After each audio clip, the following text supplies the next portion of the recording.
সমব্যথী প্রকল্পের টাকা না পেয়ে রাস্তার উপরে এদিন মালদার মানিকচক রাজ্য সড়কের বাগবাড়ি এলাকায় কুশপুতুল শবদাহ করে বিক্ষোভ দেখান গ্রামবাসীরা।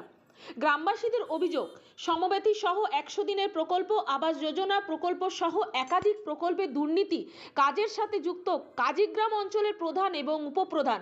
এরই প্রতিবাদে আজ তারা মালদার মানিকচক রাজ্য সড়কের বাগবাড়ি এলাকায় রাস্তা অবরোধ করে বিক্ষোভ দেখায়। যদিও পরে ঘটনাস্থলে ইংরেজবাজার থানার পুলিশ গেলে পুলিশি মধ্যস্থতায় প্রায় আধ ঘন্টা পরে উঠে যায় অবরোধ। গত 1 তারিখ আমরা ডিসেম্বর মাসের 1 তারিখ আমরা ডিএম সাহেবকে ডেপুটেশন দিয়েছিলাম, কিন্তু তদন্ত এখন পর্যন্ত হচ্ছে না। কাজীগ্রাম গ্রাম পঞ্চায়েতে প্রধান এবং উপপ্রধানরা যা দুর্নীতি করেছে, 100 দিনের কাজের টাকা এবং মরার যে সমব্যথীর টাকা যে পাওয়া যায়, ওই টাকাগুলো এখন পর্যন্ত দেওয়া হচ্ছে না। কিছু জনকে টাকা দিলেও বাকি অনেকজন বাকি আছে। তো ওরা যেহেতু মরার টাকা মারছে, সেই জন্য আমরা আজকে মরা দেহে পুতুল তৈরি করে আজকে রোডের মধ্যে আমরা পুরাচ্ছি। কতক্ষণের পথ অবরোধ চলবে? এরকম আমাদের পথ অবরোধ সারাদিনই চলতে পারে। যতক্ষণ প্রশাসনের আশ্বাস না পাবো ততক্ষণ আমরা এরকমই বসে থাকবো, কোনো গাড়ি যেতে দেবো না। টাকা জব কার্ডের টাকা 100 দিনের টাকা আমাদের কেউ দিচ্ছে না।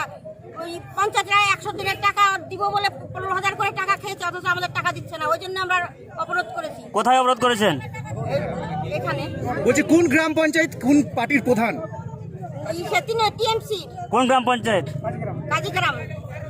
কতদিন কি হয়েছিল, কি করেছিল আপনাদের? আমাদের ঘরের টাকা ঢুকেছে 120 টাকা করে আমরা পেয়েছি, তার মধ্যে মেম্বার 15,000 করে খেয়েছে, অথচ আমাদের টাকাটা দিব বলে আর দেয়নি। ওই জন্যই আমরা পথ অবরোধ করেছি। কতক্ষণের পথ অবরোধ করবেন? যতক্ষণ প্রশাসনেরই পাবো না ততক্ষণ আমরা এখানেই বসে থাকবো। ছিল 4টা, সে আজকে আমি এজ এসপি আয়ো, হ্যাঁ, পুলিশ প্রধান ব্লক, আমি পাঠিয়ে দিচ্ছি গ্রাম পঞ্চায়েত ঠিকমতো তথ্য না দেওয়ার জন্য এটা হয়েছে। আমরা দেখছি ব্যাপারটা কি, ওরা লিখতে বলতে দিলে আজকে আবার পঞ্চায়েত আর অর্থের থেকে আমরা এটা পাঠাবো। বলছি ঘটনাটা কতটা সত্য স্যার? প্রচুর টাকার কেলেঙ্কারির কথা বলছে এরা, গ্রামবাসীরা। এটা তদন্ত করে দেখতে হবে। মালদাহ থেকে দেবাশিস পালের রিপোর্ট, নূতন ভোর।